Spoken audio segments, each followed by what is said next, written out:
இந்தாங்க. இவன் என்னங்க இப்படி எடுத்துரிஞ்சு பேசுறா? ஏய், என் பொண்ணை நான் சரியாக தான் வளர்த்துருக்கேன். அவள் படித்தவ, அவளுக்கு பிடிச்ச வாழ்க்கையை அவள் தேர்ந்தெடுத்திருக்கா. நீ தேவையில்லாமல் எதுவும் குழப்பம் பண்ணாத. என் கடை கெட்டு போங்க. என் பேச்சை யார் கேட்டா?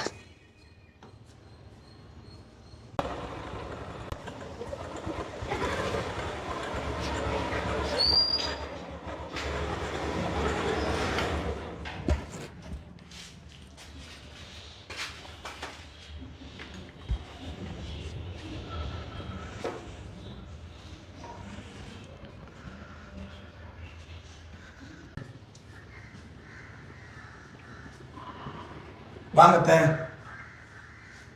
வாங்க மாமா. நல்லா இருக்கீங்களா? நல்லா இருக்கேன். சரி.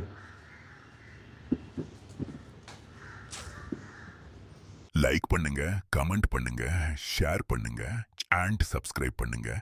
முக்கியமா பார்ட் 5 பார்க்க மறந்துடாதீங்க.